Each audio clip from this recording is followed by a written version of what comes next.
Para entender esse momento da guerra no Oriente Médio, eu converso com Benny Fard. Ele é especialista em investimento e negócios da B8 Partners. Benny, muito obrigado pela sua participação no nosso CNN Prime Time.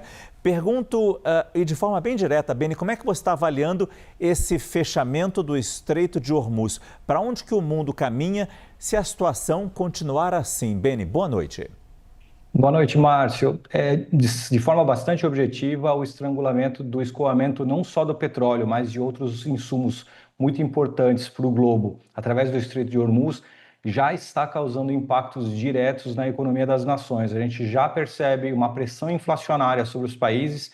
Lembrando que essa semana a gente tem decisões de bancos centrais importantes, como o Federal Reserve dos Estados Unidos, o Banco Central da Inglaterra, Banco Central japonês, do Brasil também. Então a gente deve ter sinalizações de como esse fechamento do estreito vai trazer impactos inflacionários e também de taxas de juros. Mas do ponto de vista de acesso a esse recurso tão importante que é o petróleo para fins energéticos, é importante a gente lembrar que algo como 85% das matrizes energéticas dos países do mundo não são renováveis. Então, a dependência não só do petróleo, mas de outros elementos de combustíveis não renováveis é importantíssimo para a sustentação e manutenção, desde indústrias a outros elementos. Então, a gente percebe que esses 20% de todo o petróleo consumido no mundo, algo como 100 milhões de barris por dia, sendo que 20 milhões de barris passariam pelo estreito, estão faltando, e num acumulado, Márcio, a gente tem não só o impacto de escassez em algumas nações, mas também o impacto de preço. E aí a gente tem uma combinação que é bastante danosa a curto, médio e longo prazo. Há, inclusive, indícios de que esse efeito inflacionário da falta do petróleo, em alguns casos, em casos de escassez, e também da majoração do preço, possa se alastrar 2026 e 2027 adentro.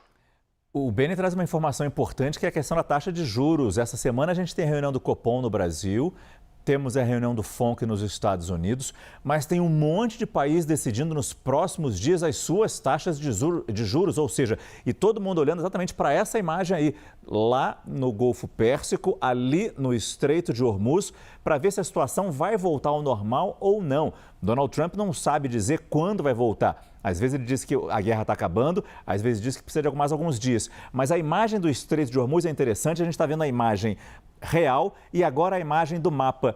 E aí, Benny, eu vou te perguntar um pouco mais, aproximando aqui o mapa do Estreito de Hormuz, a informação que nós temos é que o Irã estaria permitindo a passagem de alguns navios pelo estreito entre as duas ilhas em destaque aqui no mapa, Larak e Qashm. Se a gente volta a mostrar a imagem geral, percebam, é um pedacinho do Estreito de Hormuz, que, como o próprio nome diz, já é bastante estreito, mas seria quase que um ponto de fiscalização para os iranianos perceberem que navio é aquele ali. Serve aos americanos, você não passa. Não é ligado aos Estados Unidos, pode passar. Que tipo de informação você tem sobre alguns navios conseguindo escapar ali do estreito, Benny? O que nós temos recebido de informações, Márcio, é que o Irã tem buscado continuar o seu fornecimento, ainda que num menor volume, especialmente para a China e outros países ali da circunvizinhança, Índia especialmente.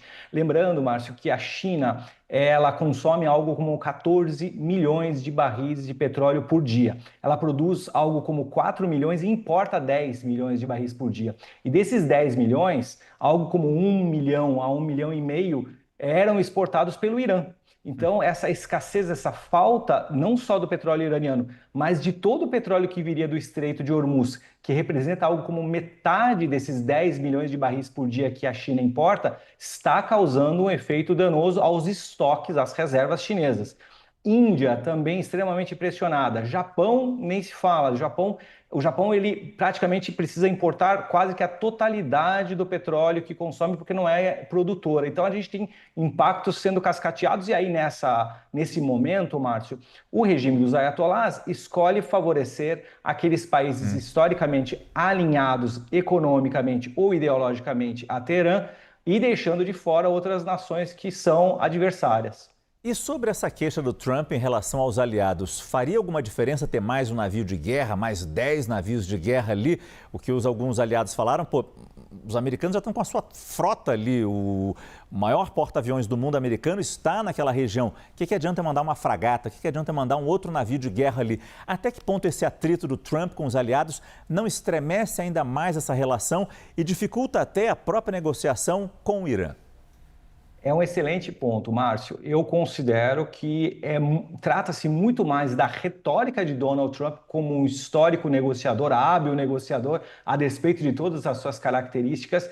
Ele é um excelente enxadrista nesse xadrez geopolítico que nós estamos vivendo. Então, ao passo em que ele tem boa parte das suas forças militares estacionadas não só no Golfo Pérsico, mas nas imediações, ele pressiona os seus aliados, notadamente da OTAN, para que intervenham, e também a própria China. Hoje ele anunciou que ele deve retardar a ida à visita de Xi Jinping, porque o lado chinês do conflito estaria não se manifestando no objetivo de permitir o fluxo do petróleo para o mundo inteiro e apenas para ela. Então, de certa forma, Márcio, o que Donald Trump faz é trazer luz sobre alguns elementos que ele tem tentado trazer nesse seu segundo mandato, de que o multilateralismo, a globalização, as relações pacíficas e previsíveis que existiam entre blocos desde a década de 90 deixaram de existir, e ele coloca ainda mais pressão sobre nações amigas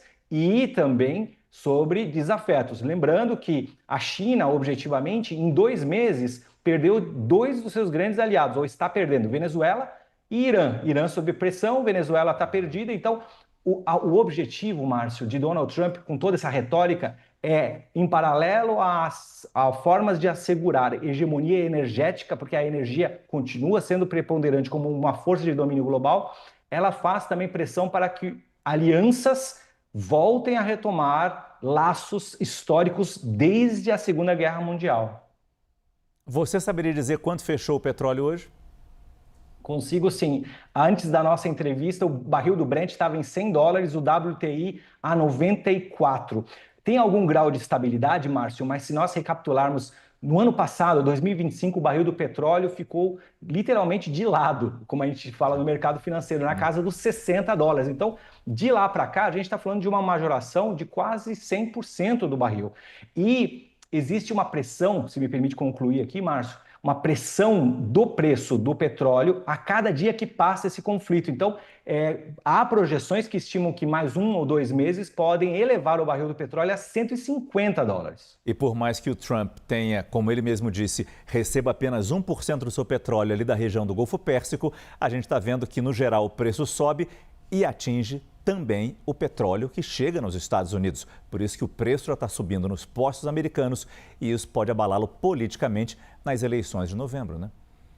Sem sombra de dúvida. Ele corre um risco político tremendo com esse movimento que ele faz na metade do mandato, do segundo mandato dele. Ele literalmente está indo para o tudo ou nada, Márcio. E o desafio dele é fazer com que esse movimento cirúrgico traga frutos para que ele possa colher economicamente para o cidadão médio americano, de tal forma que o valor percebido pelo cidadão médio americano lhe permita continuar com a maioria no Congresso e não sofrer reveses nos próximos 2 anos de mandato.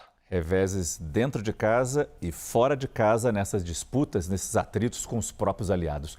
Eu conversei com Benny Fard, especialista em investimento e negócios da B8 Partners. Benny, foi um prazer falar com você. Muito obrigado e boa noite. Obrigado a você também. Boa noite.